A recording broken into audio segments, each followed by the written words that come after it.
Please welcome to the show, Judd Apatow. All right, Mike. Nice to see you. Welcome. How are things? Things are good. How about you? Things are well, thank you. Good to be here. I like this chair. It's nice, eh?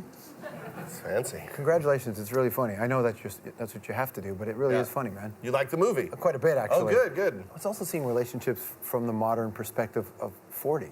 Because it is different now than when our folks would have been 40, right? Because they were so old. That's the thing. Now that I'm 44, Yeah. I realize that they just looked terrible. We eat better. That's right. We're still immature.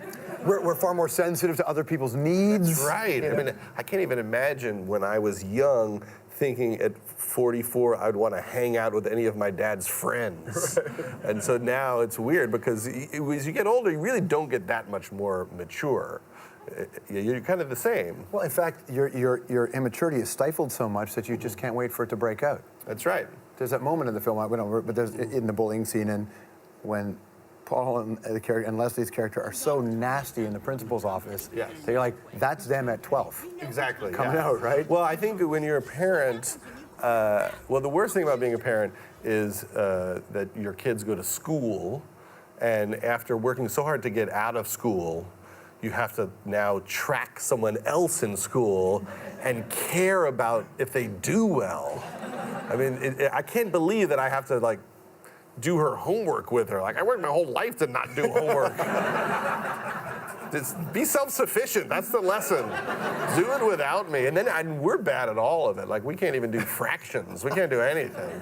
Not at all. And then, you know, as an adult walking through a school, I feel just as nerdy and as much of an outcast as I did when I was young. So even with parents, I'm like totally awkward and weird, and I just go right back into high school mode.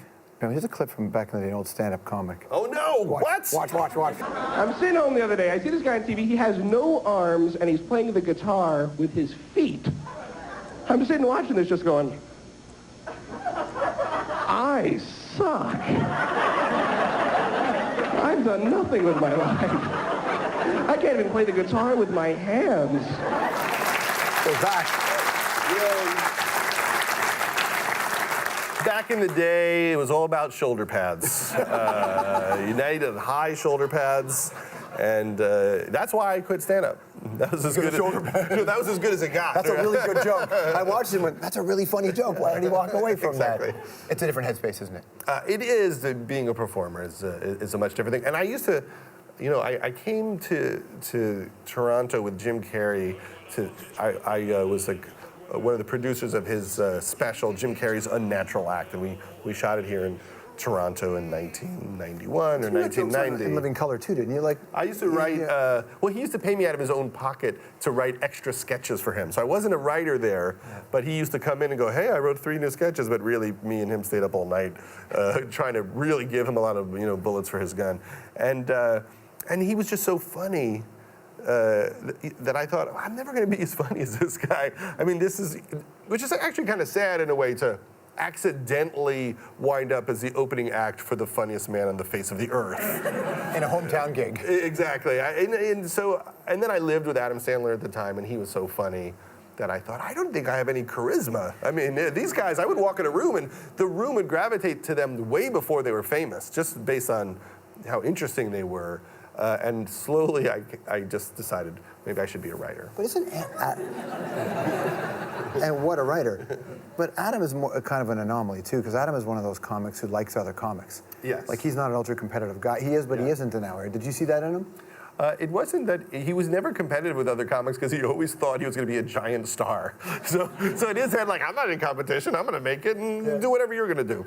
I came at comedy as being an insane comedy fan. You know, Adam was just this really unique individual who didn't come out of it with an obsession and some encyclopedic knowledge of comedy. He was just like a kind of an awesome, strange dude who was really funny. It takes you a bunch of years to figure out what impact your choices had on you now in your art. If you look at the kinds of characters you write and this idea, I've heard much talk about the kinds of men that you have and your view on relationships and all that. Does that come from a direct place, this view of the world? Because I've heard people say that it's a stunted adulthood, but I actually look at it the other way. I love the kind of guys you write and the relationships you write because I think it's the most honest relationship. Your characters get to be vulnerable. I felt that way as a kid. I was small, and we would play sports, and I was always picked last. And that was kind of this weird daily humiliation that I couldn't get out of the cycle of. So you'd be in deep right field, and the ball never came to you, and you would think, if a ball came to me and I made like a great catch, maybe next time I could play second base. But it would never happen because no one was a lefty. Right. So it just kind of builds up your sensitivity to other people's suffering. Then you just feel bad for the other guy who gets picked second to last, and you feel bad for anyone who's having a hard time. And I think that makes you a better writer because you're thinking about other people's emotional lives. And you get to explore that. You have those conversations with your wife about that? Yeah, we always talk about just what people are going through. Like I always feel like everyone's just trying to get through the day. Everyone's trying to get by and not hurt anybody and be happy. And just the challenge of doing that to me is enough for a story. Do you feel protective of your group that you work with? I felt protective of all those kids from Freaks and Geeks because when we did the show, Seth Rogen is from Vancouver, as it was Lee Shepard who played Harris, and the same for Jay Baruchel, who he came. Is he from Montreal, I think? And so they were kids, when they came down to do Freaks and Geeks and Undeclared. And Seth, he kind of dropped out of high school. We still don't know if he graduated or not. But you knew you were changing his life and that his parents were moving to America with him. And then the show gets canceled really fast. And you think, I think I've ruined Seth Rogen's life because now what happens to him and his family? And I felt that way about everybody, that we gave them jobs that changed the trajectory of their journey. So I always tried to keep an eye on them and work with them because I thought they were all brilliant on the show, and I wanted to work with them, but I also hoped nobody would rob a liquor store. Right. Well, which could have happened. It happens all the time. It still can happen.